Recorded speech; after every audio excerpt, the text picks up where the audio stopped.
Was she supposed to say that or me? So tell me a little about yourself, Yuri. What exactly do you want to know? Just anything, really. I really haven't gotten to know you that well, really. I kinda want to know more. Well... She fidgets with her hair, scheming up a response. That's Bryce not fidgeting with her hair. I don't know what there is to say. Oh, come on. There's gotta be something interesting you have to share. Well, I don't run a flower company, but you knew that already. She fidgets once more. I live with my mother, who's the director of operations of said company. She's been a massive role model to me. Mainly, though, I just like to live life peacefully. Whether it's picking up a book or managing flowers. I feel that. We begin to walk up the stairs to the roof. Mind if I ask another question? Sure. If I had to guess, you don't seem like the group type. What brought you to the literature club? It was Sayori, actually. I was reading The Equivocate Mind of Markov when she came up to me after school. Turns out I was so invested in the book, I didn't hear the bell ring. She then asked some questions about the book and myself. Eventually, the conversation led to her inviting me to join the club. Wow, that's a pretty touching story. Indeed. To this day, I still don't know what she saw in me then. Well, you do strike me as a stereotypical member of a literature club. I mean, you'd be the first thing I'd envision if the term came up. She looks off to the side. I suppose that's true. I'm glad she found me, though. It's really hard for me to go out and actively meet new people. I'd much rather them come to me. Ain't nothing wrong with that. She flashes me a shy smile and we make our way to the roof. You know, this background was always weird to me. It doesn't really match the rest of the school. It's like, why would they have a random blue floor? It's odd. And there are versions of that have, like, the correct floor. Opening the door, I feel the slight streams of wind hit my face. As the wind blows, Sayori comes toward me. Whoa! What's up, Sayori? Your hair looks so good when it's brushed to the side. Oh, the wind blew my hair to the side. You need to do this more often.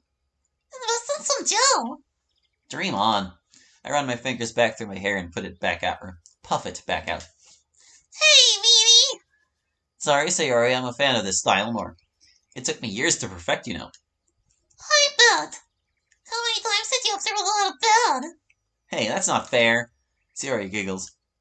Don't worry, I don't really do my hair either. I can kinda tell. Yeah, it's a problem. I don't really pay much attention to it. Oh well, I get it. She smiles and I hear a voice yell in a commanding tone. Howie, bring the candles over here, please. Right away, Miss President. I walk up to Monica. All right, do you see those blankets over there? I look toward Monica's pointing to see a circle made up of blankets. I nod. Perfect. Now I need you to set these candles up in a circle around the blankets. What type of sadistic shit is this? Alright. I'll walk away from the group and start arranging the candles. It's not a perfect 360, but it'll do. Does this background usually have a water tower? I want to say it does, but maybe there was a version that... Well, obviously there must be a version that doesn't, or if it's not, or it's a different one entirely. I take a step back to admire my handiwork. Not too bad. The rest of the literature club comes over to me, Monica leading. Wonderful work, Howie. Appreciate it. She then turns to the rest of the group. Everyone, please take a seat. We all get comfortable, my spot being sandwiched between Sayori and Monica. Oh, wait. I completely forgot about lighting the candles. Does anyone have a lighter on them? I gotcha. Natsuki walks away for a second, coming back with a lighter. She lights all the candles around us. Thank you, Natsuki. I take in the scents of the candles. Smells very natural. Almost like waking up bright and early on a camping trip. That outdoor scent of a burnt-out campfire the night before mixed with the general outdoors. Yuri was right. This definitely builds the atmosphere. Okay, everyone. For today's meeting, I want to try something different with each of us. I want us to try to achieve hyperfantasia. Hyperphanta what? Monica, translate that into normal terms. You're starting to rival Yuri's vocabulary. Right, as I was trying to say. I want us to close our eyes and try and describe what you end up thinking about. What exactly it is doesn't matter, but I want you all to describe the image that comes up in your mind. Ooh, that sounds like fun. Where'd you come up with this idea? Yuri gave it to me, actually. I knew it! This whole thing screams Yuri! We all laugh. Well, Yuri, where did you come up with this? I tend to do this a lot whenever I'm reading a really good book. Just kinda ending up being very vividly in the moment. I don't know, it's hard to describe. Well, I guess we'll just have to find out ourselves. That's the spirit, Sayori. Why don't you go first? And there went the enthusiasm. I mean, I guess I can try. I've never really done this before, though. Don't worry about it, just give it a shot. Alright. She closes her eyes, taking a moment of pause. We wait patiently before she starts speaking. I'm currently inside a beautiful forest covered in various shades of light. There's cute foxes and creatures as far as the eye can see. Weird to specifically call it foxes, but whatever. They're also adorable. I walk deeper into the forest, entranced by its beauty. The path down becomes darker and harder to see, and yet I can't stop walking down it. Is there more beauty to be seen? I feel like I've been walking for a while, but I can't stop. Maybe there'll be more at the end of the They will? Maybe? Maybe there'll be more at the end of the tunnel. I'm sure she meant there will, but eh. How was that? Wow, that's some serious stuff. Yeah, that's pretty deep. And terrifying. Way to make me on edge. Sorry. That's just what my mind thought of. Way to start us off. Sayori, why don't you pick the next person? Sayori scans the thub. Her eyes land on me, but I immediately start shaking my head. Hell no, I can't compete with that. It's not about competition, Hallie. It's about learning more about yourself. I'm not sure if I want to learn that much about myself. I pick Hallie! Great. Thanks, Sayori. Don't rush it up. Or no, sigh. Well, I guess we better give this a shot. I sit up straight and close my eyes. I feel inclined to save in case this gets all glitchy and weird for some reason. I don't really see why it would, but just in case. Well, I mean, he's had some pretty weird dreams so far. I take in the sense around me and try to come up with an image. Nothing. Excuse me. You know, you're not supposed to fall asleep. Hey, just give me a second. I hear Natsuki giggle. So much for not being mean, huh? Taking a second, I try to explain my thoughts. I see a huge, dark, and empty space. I look up and see huge geometric shapes slowly moving by like clouds. The space starts to brighten up until it's a shade of white. A bright white, as if it was a piece of untouched paper. The shapes have vanished for no clear reason, and I look down and see a river. I reach out to it, and the world starts flashing by. And the world tells me 2 words. Not yet.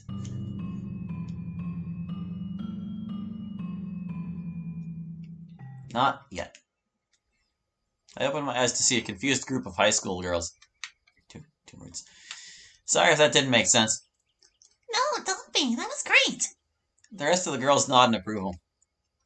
Glad to hear y'all enjoyed the deep dive into my mind. Monica chuckles. Now, please, pick the next person. I immediately turn to Natsuki. Let's see you not fall asleep. Hey, that's not fair, you... She stops herself. I smirk. You what? Whatever! She closes her eyes in a mix of anger and compliance. She continues to grit her teeth as she thinks. I'm in the middle of a giant city. It doesn't appear to be a city in Japan or anywhere else for that matter. There's no one around. I walk down the streets of this ghost city. While doing so, I find a bakery. I enter, and the heat of the stove oven consumes me. This is just 2 of her words for... Like you can describe what kind of oven it is, but a stove oven? What? There's a boy behind the counter. He's about my age and he waves his hand towards himself, inviting me in. Why are you all looking at me? What else would you want us to look at? I don't know anything else. Regardless, wonderful work, Monsky. Huh. She crosses her arms. Yuri, would you like to go next? Well, I suppose I could if needed. We'd love to hear it. Yuri takes a few deep breaths before eventually taking part. I'm standing atop a marble-induced pillar. What does that mean? Marble-induced? What?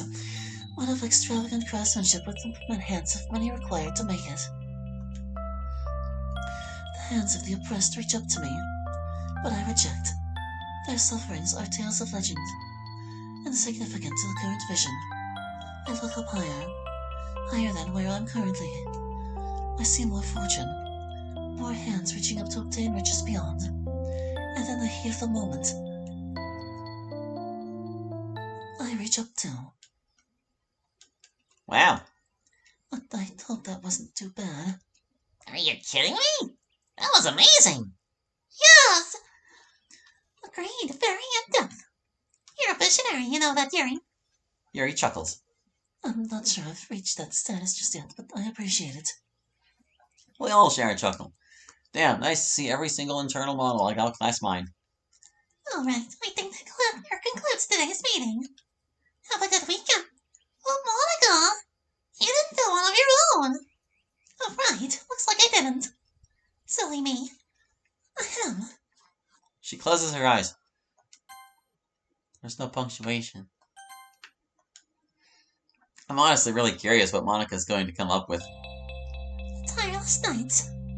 Null days. I lay in bed and try to sleep. Minutes turn to hours. Hours turn to days.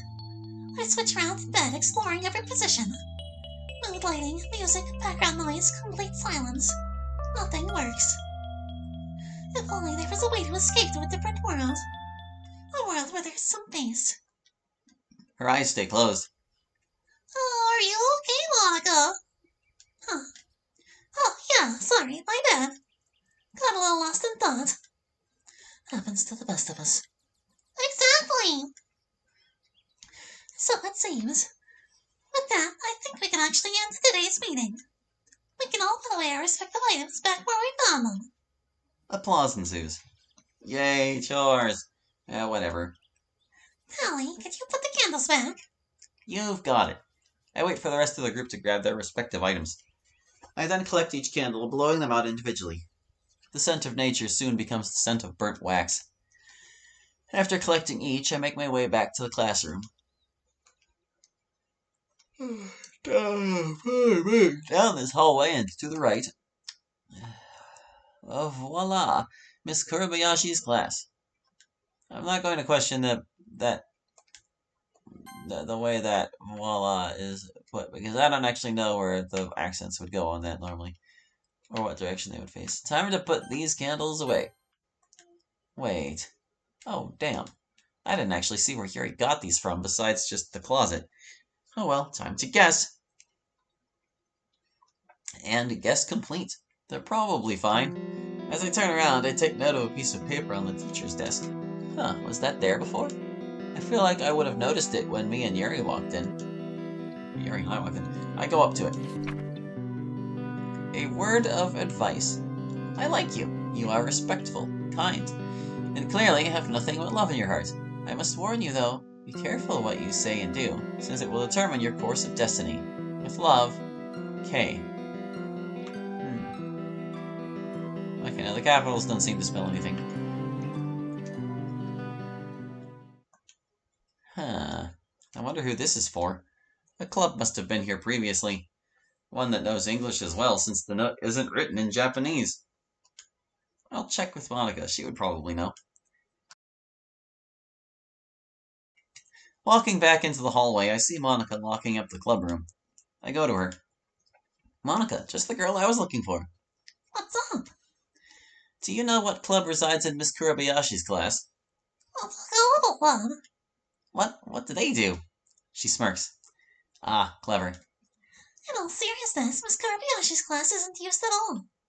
Both in school and after. We only use it to store candles and equipment now. Huh. Why? Oh, no reason. I was just curious. Very well. Ready to head home? As always, Monica and I walk down the now quiet halls of Kurabayashi High. Arriving near the school's front gate, I take in the dusk-filled sky. It lights the area in a pleasant orange glow. Very soothing. Isn't dusk, like, a lot darker than that? Hey, I just realized it actually didn't snow last night. Granted, it's still a little chilly, but still. We get to Monica's front door, with Monica not saying a word as we enter. Following her inside, I hang my coat and go into the living room. Alright, I'm going upstairs to change. I'm going to steal that idea.